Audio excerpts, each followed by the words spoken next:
Welcome to Womb Talk. I'm your host, Elizabeth Vandrel, a holistic doula and a women's health coach, and the founder of Fruitful Doula Services. This space is for every woman who is walking the path of deeper healing. Here we honor the full spectrum of womanhood through story, nourishment, and sacred conversation.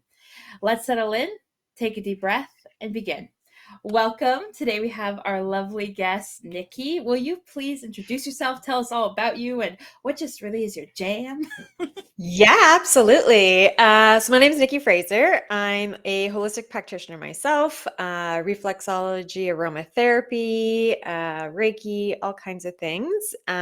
Today, and I love actually in my holistic practice, I work a lot with pregnant people, pregnant women, women's health in general, really.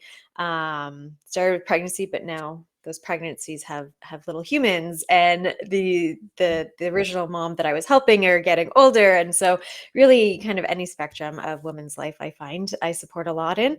But today I absolutely love coming on as a surrogate. I am a two-time surrogate.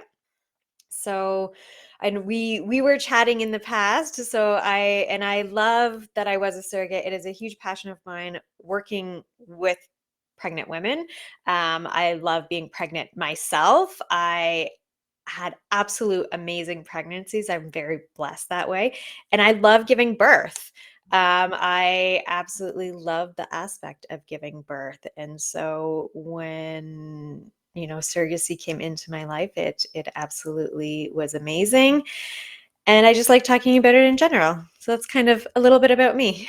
I love that. Thank you so much. And yes, like you said, we were on your podcast, and you had mentioned that you were a surrogate, and we have not talked about surrogacy here on Womb Talk before. And this is our third season, and I was like, I found someone. That's it. You're my target. I'm taking you. So I really just would love to know what first led you into surrogacy, and how that decision has just connected you really to your journey Yeah. in womanhood. Yeah, so it actually came through friends. So we actually had friends who unfortunately had several losses, and we were kind of joking around one night after a few cocktails, and after they had lost another one, of joking like, "Hey, we can't stay pregnant. You love being pregnant. You should just have our baby." And we kind of laughed about it, and it kind of just went from there, like just went to the Spiral. wayside after that. A few months later, we found out they had another loss. And so my husband was like, "Do you want to do this?" And I'm like, "Absolutely, I want to do this." So we approached them with it, and they were super honored and blessed that we even thought of doing this for them. They had just started with a new fertility clinic and were going to try new things. And they actually have two beautiful children now who they were able to have all on their own. Absolutely amazing. But that seed was planted in my mind of surrogacy. And I was like, and my husband didn't want another child. And I was like, but I miss being pregnant. I want to be pregnant. And I'm like, I don't care if it's my baby or not. I just miss being pregnant. And because that seed was planted, I was like, all right, it doesn't matter if it's for friends of ours or someone else. The outcome is still the same of giving that gift of their child back.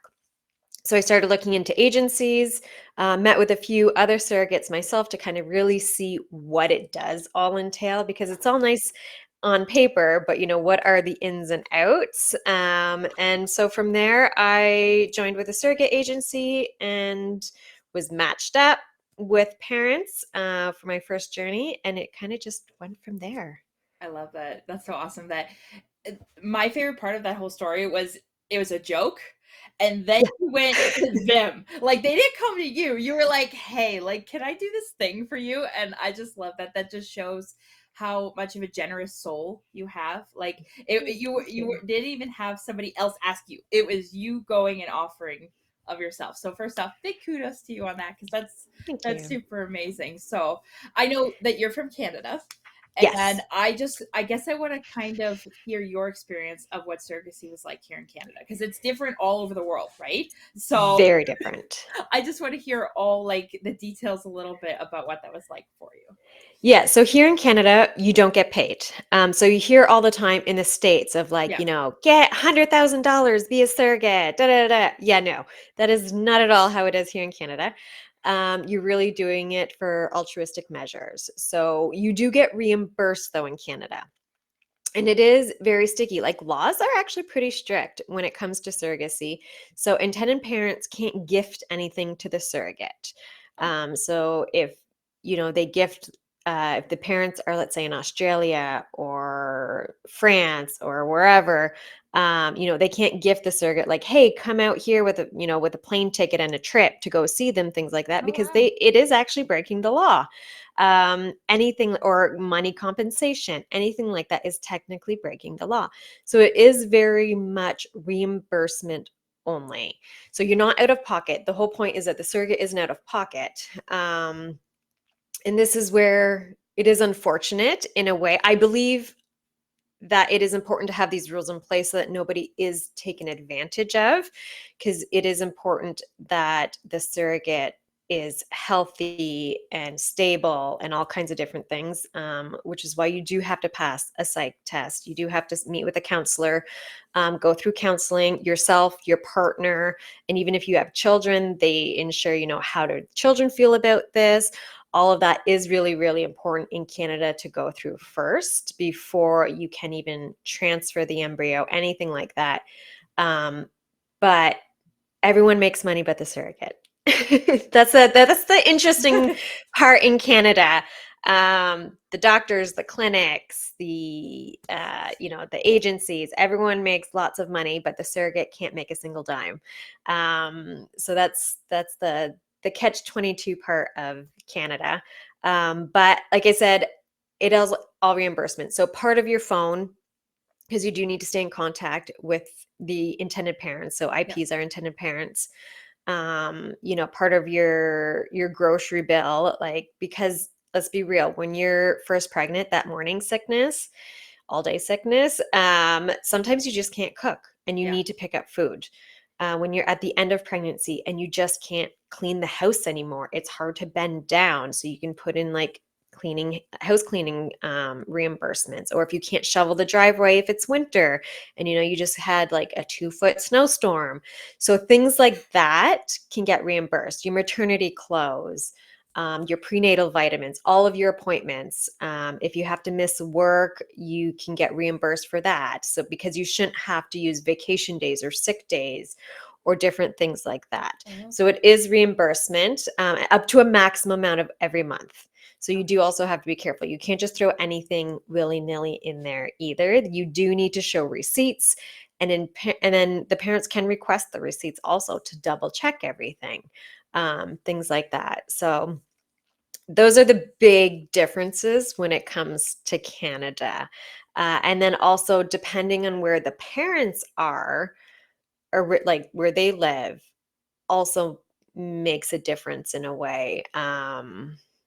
And that's, well, I guess no, that would be more their rules. I'm just thinking, I'm like, I know my second set of intended parents, she actually had to adopt her own child, which seems really weird, but France does not recognize the mother if she did not give birth, only the father, which makes no sense because he didn't give birth either. But it was on paper, it was okay. He didn't have to adopt, but she had to legally adopt her own child, even though it was all her Nice. DNA, everything. But I'm just saying, I'm like, wait, no, that's more of a France thing than a Canada thing. Yeah. No, I But just there are certain provinces like Quebec, they have stricter rules and it's a lot more complex. And I believe Alberta's the second province that is a little bit more complex also. so interesting. And like for me, I find it also fascinating that you are not like, oh, come like stay with us almost in where like you know what I mean? Like the fact that they can't give you a gift of like here's a trip to our like you know what I mean? Like that's weird to me because like I'm the type of person like as a doula, I like to give gifts to my postpartum families. So I would imagine that if I were involved with surrogacy, I'd want to get you a gift. That just Mm, seems like not maybe to the extent I don't have money for a plane trip for you, but like maybe to the extent like I don't know, whatever you'd like. Maybe you need a new pair of shoes or something. I don't know. I'm just yeah, rambling, right?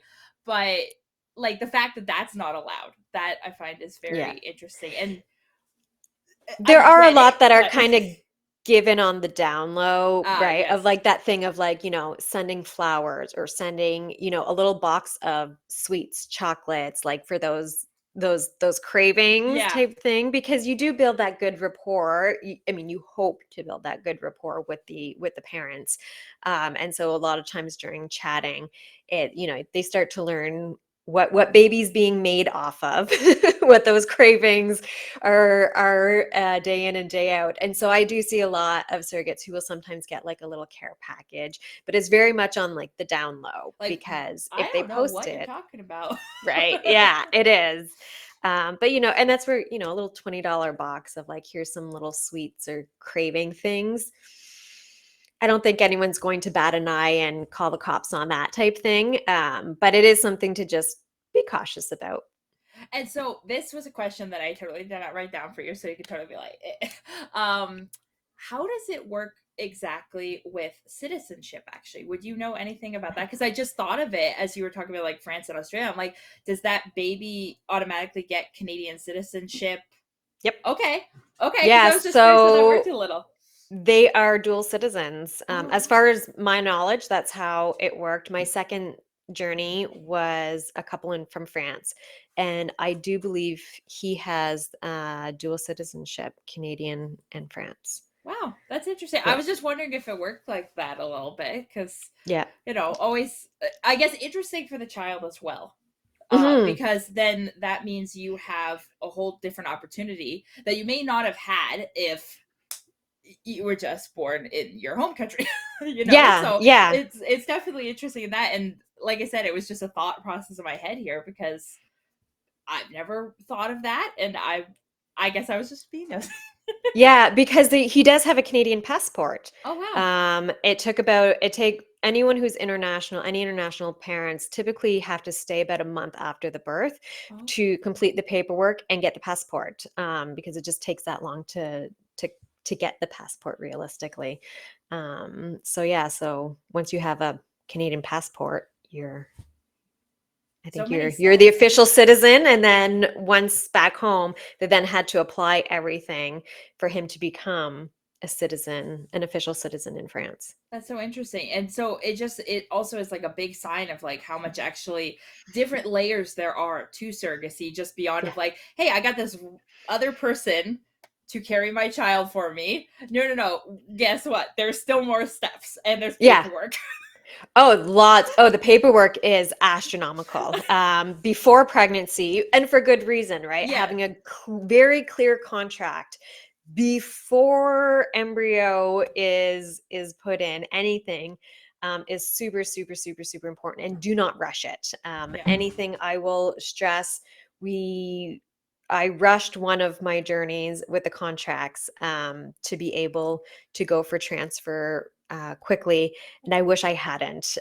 So the one thing I will ever say, if you're thinking of becoming a surrogate, do not start medication until after contracts are done. And they recommend not doing it. They stress it. I kind of put it to the wayside, and I was like, no, we're good.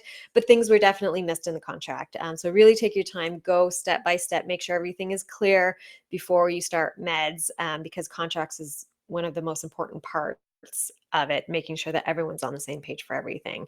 And then after baby's born, then you have to, I had to actually sign a waiver saying like, this child is not mine. I'm like, no, it's not mine. Please sign, take your baby back. It is not my baby. And then, yeah, there's a lot of paperwork in hospital that the midwife, OB, whatever, has to, extra paperwork that needs to be completed, and affidavits that need to be signed, everything.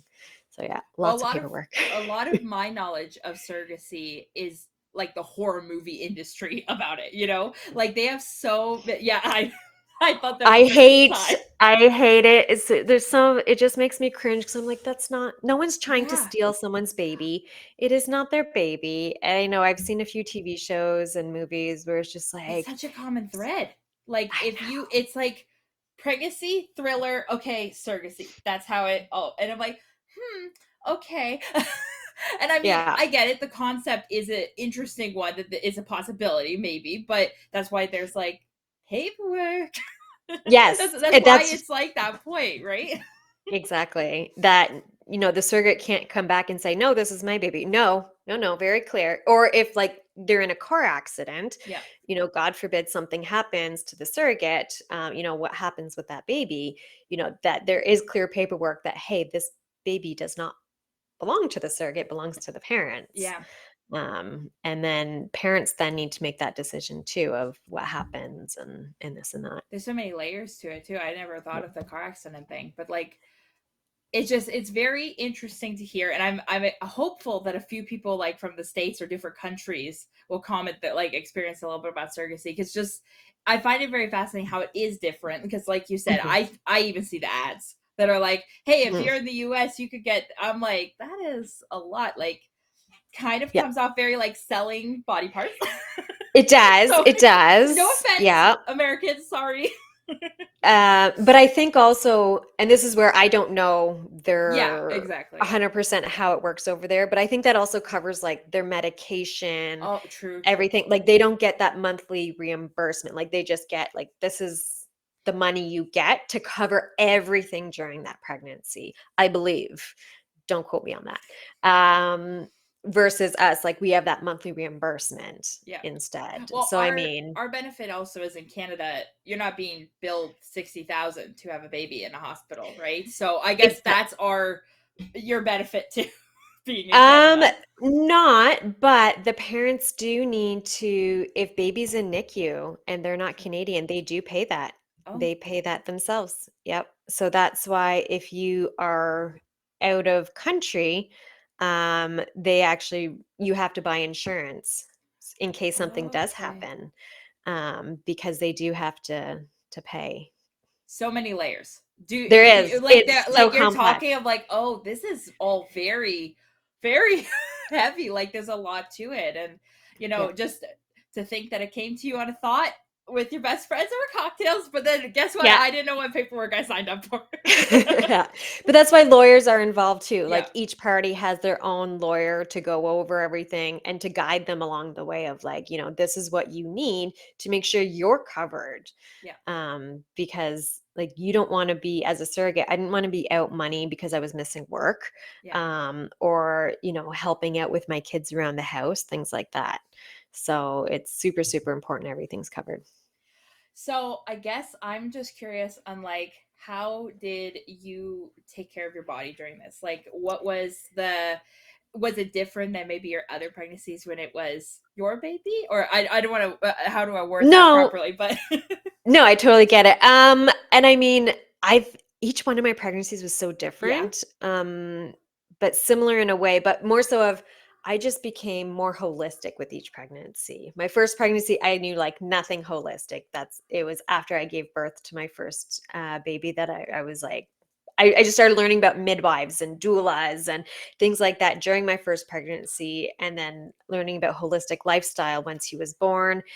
And then my second keeper, I was like starting to use little things, but it wasn't really until like my surrogate journey. So I would just say like I became more holistic in it. But that has nothing to do with the surrogacy itself. Like I didn't take care of myself differently knowing it wasn't my child. Now, the big difference though was emotionally, like I'm not picking out names. I'm Right. not doing a nursery. I'm not picking out clothes. I did pick out a couple little cute ones for the second one because they weren't Canadian. My first set of parents were from just a couple hours away from me. Oh, okay. So that one wasn't, there was no like little cute Canadian onesie. Like she was Canadian. She was going to be Canadian. So versus the second set, knowing that they were from France, I got a cute little Canadian onesie type little thing for them.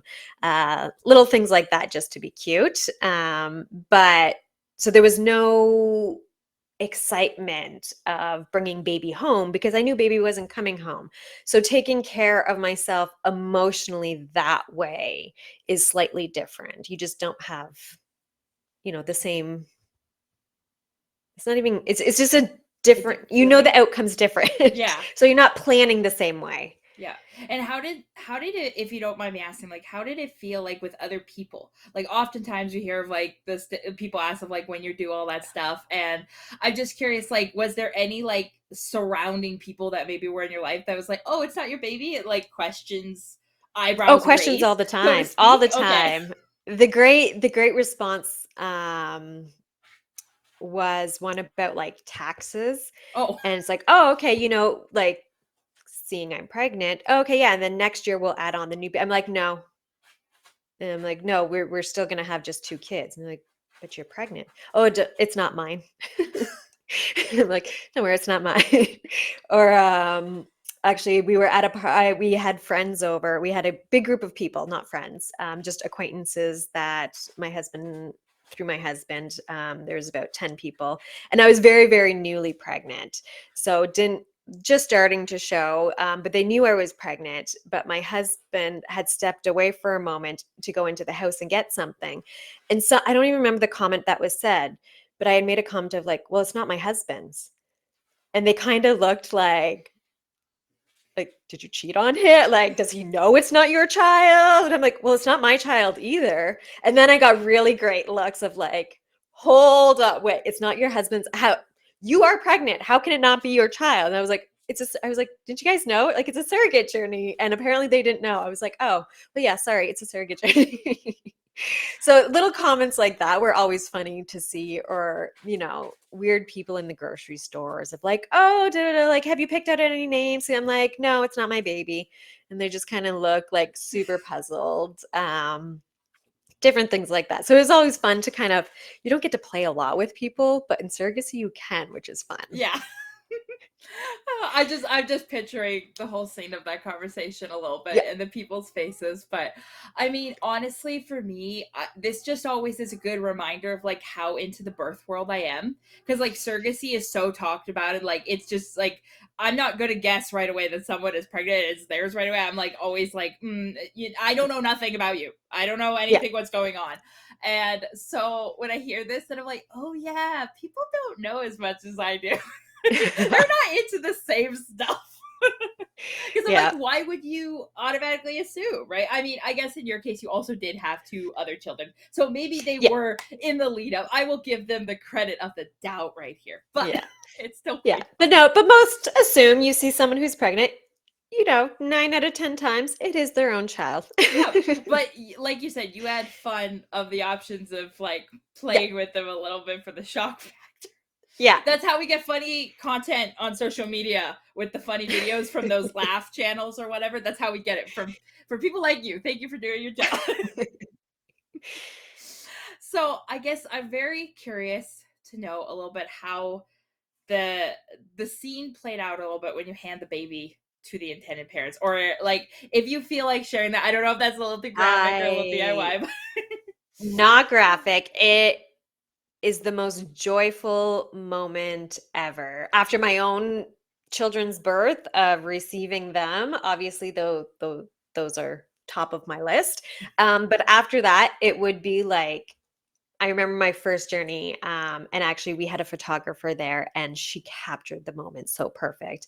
But I was like I love giving birth and sharing birth stories. So for my first journey, I was actually crouched beside the gurney in the hospital. And I remember thinking, okay, I need to pivot because right now my midwife can't receive the baby properly because I'm facing the bed. So I was like, hold on, let me pivot as I'm like mid surge. And so I pivot. And then as I was doing that, I was noticing that the one dad still had his shirt on. And I know he was doing skin to skin first. And I'm like, why is your shirt on? Take your shirt off. And so I'm pivoting, yelling at him to take his shirt off. And she comes earthside, and midwife receives her, and I grab her real quick and then hop up on the bed. And then we wait a minute for the umbilical cord to stop pulsating, and the one dad cuts it. And then it's just like the joyful tears, the absolute instant love and adoration, and seeing them and going, I did that. I'm like, I brought this child earthside to give back to their parents. And like, words can't even describe how amazing it was to see that. And even my second journey, I actually birthed in the bathroom holding on to my doula. And I had they actually almost missed it, and I was devastated, absolutely devastated if they would have missed it. They came about 3 minutes before he came earthside. They came rushing in. The hospital wouldn't let them in. Very frustrating and a story I won't get into. But the hospital almost didn't let them in. They came rushing in, and then I was yelling at the mom. I'm like, take your shirt off, skin to skin. I'm like, he's coming now. And so, literally holding on to my doula, he came out and he was actually in the call, which was awesome. I missed seeing it because I was standing, and the midwife received him in behind me. So I missed it by the time she cut the sack open and took him out. But again, like just kind of staying there for a minute while he was still attached to me, waiting for the umbilical to stop pulsing. Um, and then, just seeing her eyes light up, and the dad's eyes just like in awe of, this is my child. Like, we've been waiting years and they're here. Like, again, it's the words can't describe the amount of love and joy that you see in their faces for the first time. That sounds so beautiful. And I get more spin-off questions. What does your partner get to be there to help you? Yes. Like, was okay, Yes. so you had your like kind of your support team for that, and then the hospital, I'm assuming, was kind of giving pushback because there was already a limit of people in the room, kind of thing. So yeah, the second journey unfortunately was kind of at the tail end of the world and Oh, being in a oh yeah. dumpster dive. And but baby, so it was at that point we were thankfully allowed two people, two support people per person type thing. Okay, So I was considered a person. So I actually had my husband and my doula, but baby is considered a person once born.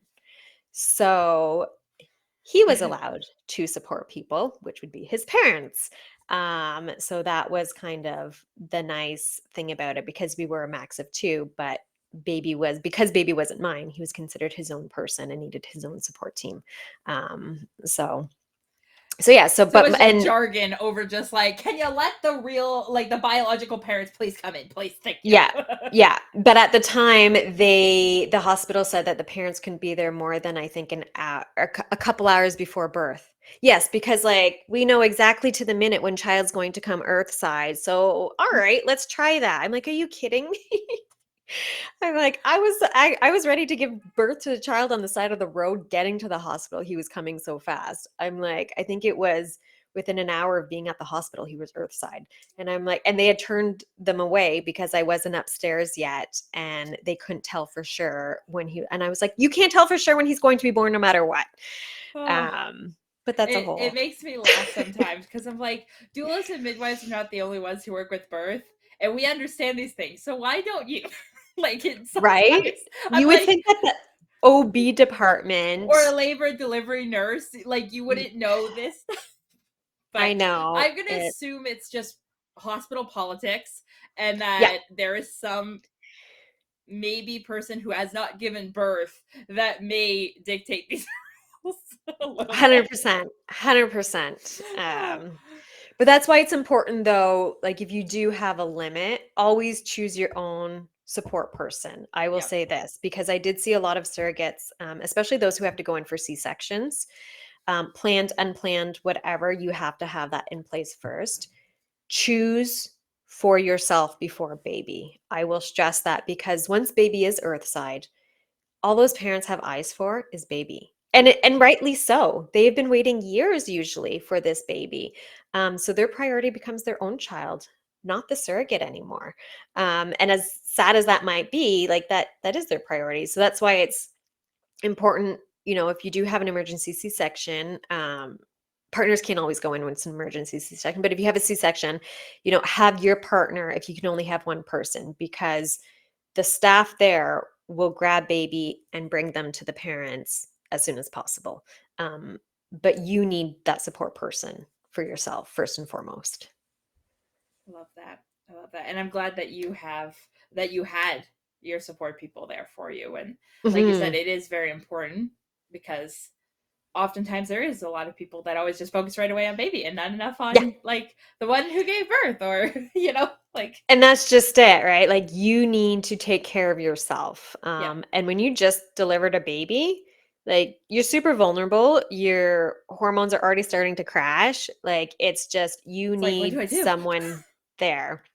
Yeah. And even, my second one, I actually had a hiccup after birth. With IVF pregnancies, there is a higher chance if you go overdue that your placenta becomes sticky, which I had, unfortunately. It was a beautiful birth, still wouldn't change it for the world. And I would go through it all exactly how it was, 10 times over again, if need be. But I needed my husband there to hold his hand while they had to remove the placenta manually without medication. It's not fun. It was like within a few hours I was fine. But I needed him there, and the parents needed to focus on baby Yeah. of and asking silly questions like, do you need a specific sponge to birth or to bathe baby? And I was like, as they're working on me, I'm like, no, you don't. But I needed like my husband there for that. But then my second journey, he came in while I was hanging on my doula, and he was coming so fat, like baby was coming so fast that I was just like, no, I'm good. Go lay down. And he literally ended up doing nothing. But he was there, which is what I needed. Yeah. So it's not, I shouldn't say he did nothing. He did do some things. He Sometimes distracted it's me. the presence, right? It's It just having. is. I always say that with dual clients too. If I'm sitting in the corner, I'm not doing nothing. You still have me around when you need me. So Absolutely, it's not the end of the absolutely. world, but Yeah, but she was there, and I was like, "No, I'm good. I'm already hanging on her. Like, there's nothing you can do." Versus other birth, like my first one, he did all the hip yeah. compresses, because his hands were magic for it. So it really, each birth is going to be different. So, and they loved teasing me because I was humming galore. So my husband and doula were like, were you humming actual songs, or like what was happening there? And I'm like, no, I just literally needed to hum non-stop. I was just activating my vagus nerve without realizing I'm activating my vagus nerve, and just naturally calming myself down. And so they would bring like laughter into it of like, all right, what song are we humming now? And I'm like, no song, just humming.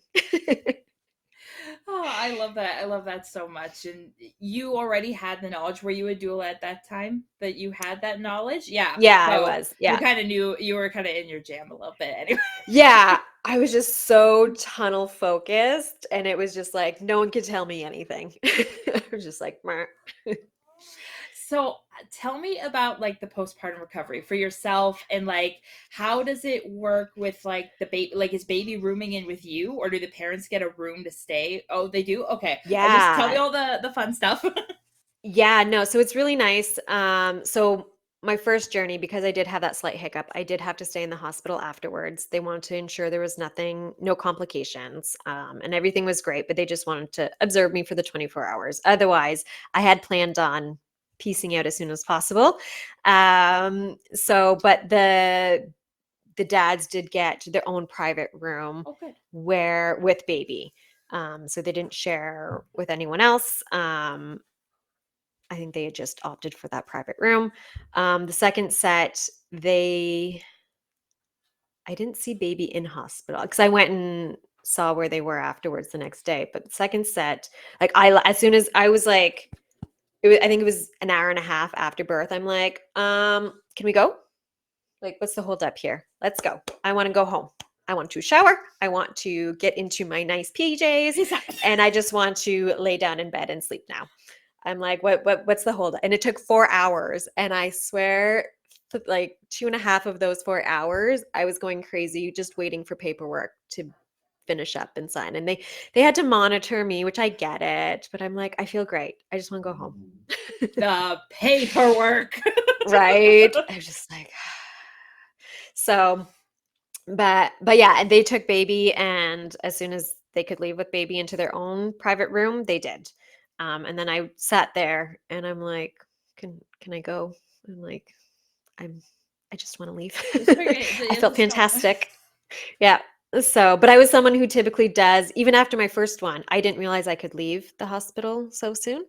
I was under OB care for my first child. And had I known I could leave shortly after birth, I would have, because my second, I think it was 2.5 hours after I gave birth, the midwives cleared me and I was good to go. So I'm just like, okay, I'm someone who likes to go home right after birth. Yeah, just let me go. I'd like to peace out. Yep. I like, and you rest better Yeah, in your own home. And your there's no environment. reason for me to go to a room either. Like after the first journey, I was roomed with someone else who, and they often, I think, try and put you in a room if with someone who doesn't have a child in the room also, just to kind of help both people can sleep better, things like that. Yeah. So her child was in the NICU for a very, very short time. But yeah, I was just like, there's no reason for me to be here. I don't want to go into a room and be kept up all night with the baby crying if I don't have Yeah. to. I'm like, I'm good. So And how does the postpartum recovery, like with breastfeed, like with the milk and like all those things, like how does that work for yeah. you a little bit? Yeah, so I had planned on breastfeeding after, not breastfeeding, pumping after my first journey. Unfortunately, because of the little hiccup, the OB did say, like, if you want to still pump, absolutely you still can. It'll just take your body longer to recover because of the blood loss. So she didn't discourage me in any which way, but it was looking at the timing, all kinds of different things. I had already collected a little bit of colostrum for her, so they were able to give her that. And then unfortunately, that's kind of where it ended. So I did dry up as soon as I could, which was a lot of cabbage leaves. I'd heard really thinly sliced potatoes also. So I kind of had a little salad going on in my bra, double braing it. I love that so much. That's a great And way of saying it. it was just like a little salad going on. And that when your milk comes in, it comes in, it's not fun. And after about 3 days, then it got a lot better, and then a lot better. And about after a week type thing, it was pretty decent. I mean, it still took, weeks to fully dry up, but it wasn't painful or anything like that. So it actually, I was able to dry up pretty quickly. Second journey, I actually pumped for the whole time that they were in Canada, which Oh, is really, really awesome. So it was great to be able to, and I didn't pump around the clock. I said, I was like, I can't pump around the clock. I'll pump 2 to 3 times a day, and whatever that is, baby will get. And so they kind of did that combination of formula and breast milk. Um, so that part was really, really nice. And that's where I was like, I don't miss pumping. my my kids never took a bottle. So I say I'm lucky that way. So they always got it right from the source. But I was like, I don't miss washing. I had pumped for a little bit to kind of store up a supply, but they yeah. never ever took it. So, but I was like, I don't miss washing bottles. I don't miss. So I was like, right, I forgot about all these little things, these little fun parts with a newborn. Um, but the care itself, it's hard to remember you had a baby. Because when you come home with baby, you're forced to breastfeed and you stop and you sit on the couch or you slow down. Even if, I even remember my own children are only 18 months apart. So, having a very busy toddler running around and breastfeeding is not the easiest, absolutely. But you do still have kind of a little bit of time where you can just sit there and breastfeed. That slow forces you to slow down. You don't Yeah. have that as a surrogate. So I had to keep reminding myself, and my doula and my midwife have to keep reminding me of, you have this giant open wound on your Yeah. uterus. So if you don't stop and slow down, you're going to continue to open it, and you're going to continue to bleed, and you're going to continue to feel that tenderness and feel that if you don't slow down. And I'm like, right. Even things, we have a lot of stairs in our house. Yeah. And so things, again, to remember of, like, take the stairs slowly, because I don't have a baby, that you forget, honestly, so quickly that you were even pregnant, and you just start going about life again. Just going through the motions of the ocean. Yeah, it is. So you have to, like, actively plan, like, some downtime and healing time physically and emotionally too, because I mean that hormone drop is still real. that that drop was like in your face, still real after you give birth. So preparing yourself for that, also reminding like any kind of partner, like, okay, baby's not there, but that hormone drop is still going to come. And so there's going to be a few really, really emotional days, which is okay. And remember that. And for the partner also to be on the lookout too for like postpartum anxiety or depression also, because that can still be a thing, because again, it's all related to your hormones. So it's just actively reminding yourself, hey, you did just go through a huge pregnancy and birth, and you need to stop and slow down. Yeah. And you literally were reading my mind as a question, because that was what I was gonna side sweep a little, being like, how was it emotionally? Like, did you find yourself having a lot of big feelings after? Like, I don't want to compare the two because it wasn't your child, but like, was Hmm. there almost a feeling of like a little bit of separation from the Oh gosh, baby no. that you No. no okay. No, not a drop, not a drop. And actually, because it was again, right, seeing when talking about like when they got their child back for the first time, it was like seeing that joy on their face. Like there's Yeah. no, and you know you're not going home with baby. There's zero Well, that's what I was separation curious. or Like, is anything there like anything that. like the body almost like a little like where is anything? Like, what did I just do? Yeah, and Yeah. I mean, in that part, I mean, in a way, because like you're still producing milk, you're still having a Yeah. hormone crash, you're still doing all of that. And so that's where some of the things like my own doula had suggested of like, I do smell baby when I can, because I was pumping. So to help with milk stimulation, things like that, of like if I can smell baby, because we did visit each other quite often while they were in town, that will help with my milk production. Little things like, because those are the things that when you're home and you're feeding your own child, you always are smelling your own baby, and those hormones are exchanging and all of that you don't get. So it is a little bit harder to produce milk. But like there's no like, oh, I missed the baby. Like Yeah, I none of missed being that. pregnant, but that's just Yeah. me. I love pregnancy and I love talking to baby while baby's in me. And I don't feel like I'm crazy when I'm at the grocery store talking to my belly. And all of a sudden I'm like, oh, I don't have a belly to talk to anymore. Now I'm just a crazy person talking to myself at the grocery store.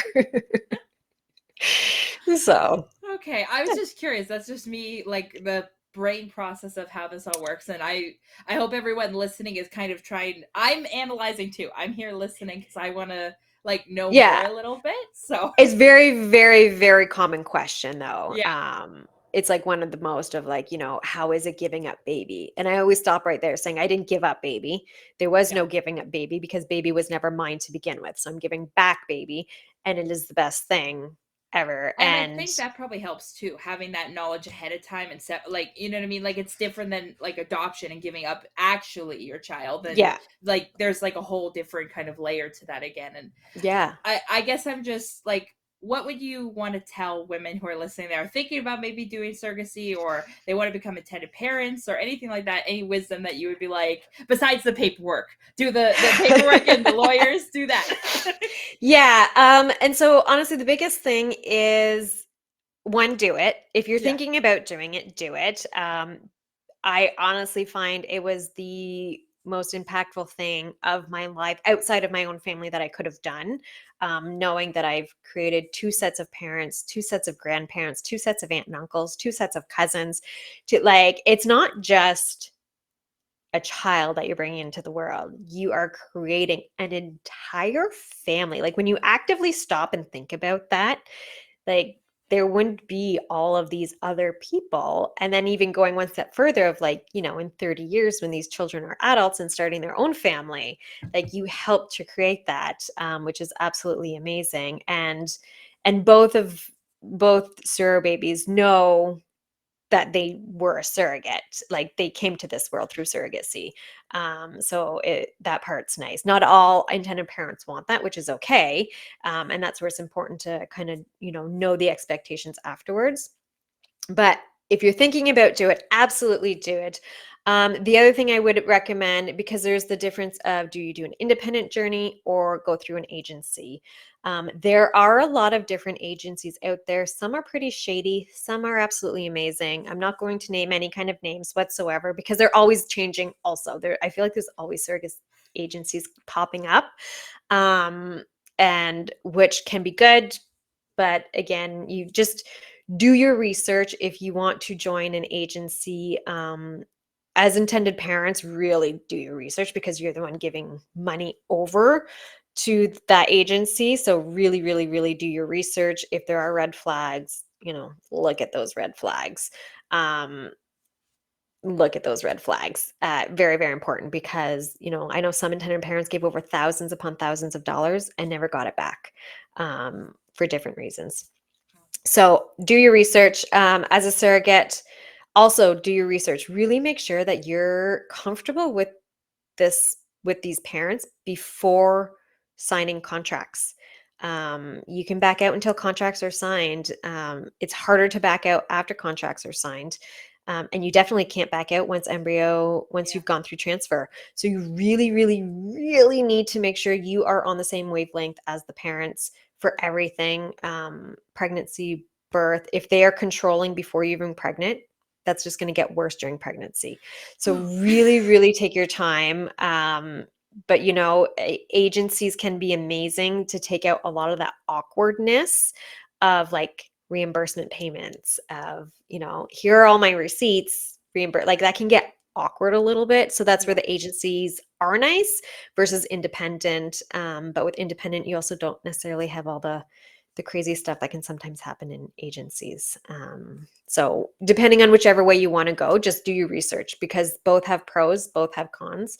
Um, yeah, Love but that. it's a beautiful, beautiful, beautiful gift. So absolutely do it. I can hear it as you speak of it. You speak very highly of it. And like I said in the beginning, it's a very like a noble thing to do. Like my family watches way too many horror movies in this house, and so my brain right away is like, "Oh, Host." I think of the aliens and I'm like, "No, get that out of there. No."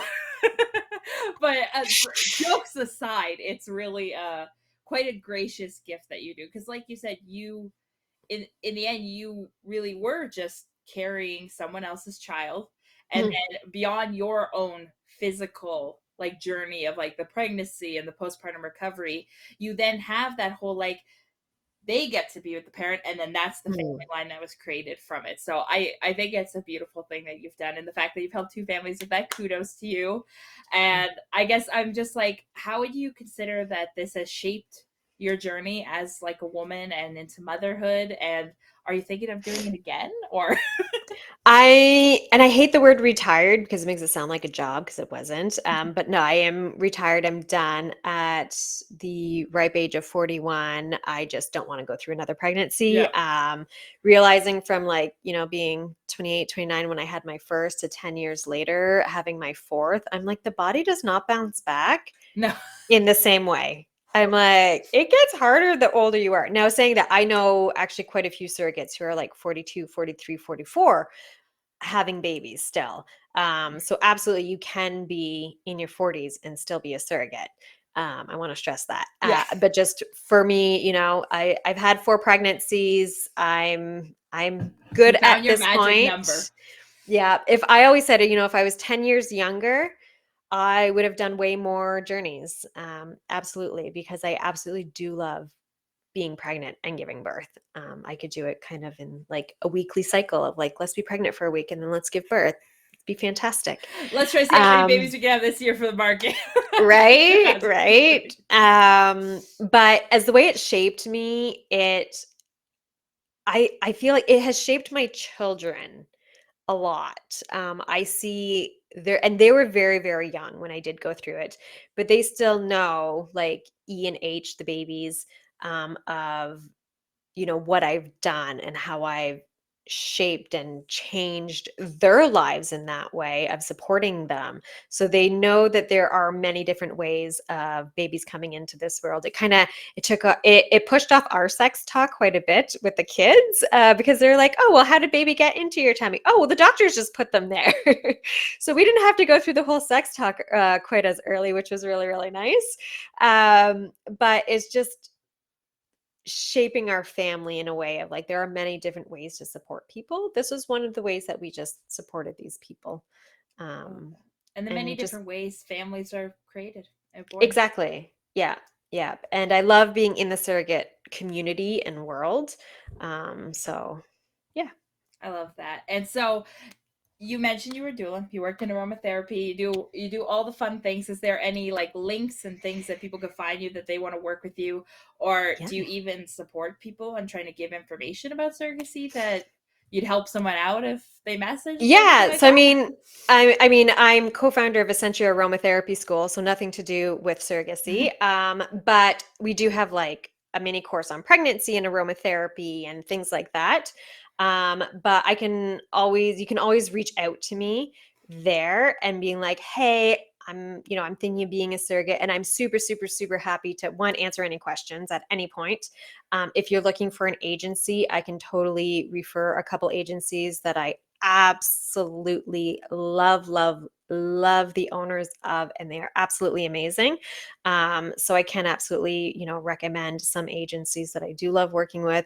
Um, and different things like that, but always, always, always happy to answer questions. I'm an open book. There's no question that's too personal when it comes to surrogacy, because you do need to know the information. If this is something you're looking at doing, it's better you ask the awkward, weird questions before you dive into it.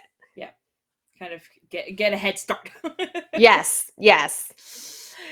So I like to surprise with the last question always. So I like to put people on their toes a little bit. But I would love to know what does being a woman mean to you? So this is always the one that I get everyone to go, I I don't know how to answer know. this. I know. Being a woman just means empowering myself. I can do what I want, how I want, whenever Woo-hoo! I want, and no one will stop me. Women are a force of nature, and we are super powerful. That hear me roar meme that I always think of. I'm like, to me, that is womanhood. And that is what being a woman is. We bring life to this world. Um, and so yeah, The portal of life is that's between our legs, as they say. yes. Yes. It's not the only thing of womanhood, Yeah, but to me that is like we bring life in many different forms of nurturing, actually bringing life, giving birth, but that whole nurturing aspect, we are life bringers. I love that so much. And thank you so much for being so open with us and dealing with my little weird all of a sudden questions. I'm like, okay, super fascinated. Teach me everything. I don't think, unfortunately, my body is at the strength point where like I'm not even at the point where I could be pregnant for myself, but it has always crossed my mind a little bit because I am like you. Although I have not given birth, I have been obsessed with pregnancy and birth for a very, very long time, and I really can't wait for the day that it will be my turn. But I just appreciate you so much for coming on here and sharing everything. And thank you so much for all that you've done. Like Awesome. it's a really great gift that you've given to those families. So Thank you. Well, I'm happy all the to big have flags. come on. I'm happy to have come on. Happy to chat with you. Yeah, and always love talking about anything pregnancy and birth. So this was awesome. I'm Thank sure you. she'll come back. We really like each other. So Yeah, I can come back on and do a whole thing about aromatherapy at one point. yes, yes, yes. I love that. Okay. So thank you everyone so much for listening or watching, and make sure to check us out next Monday for another episode. Peace.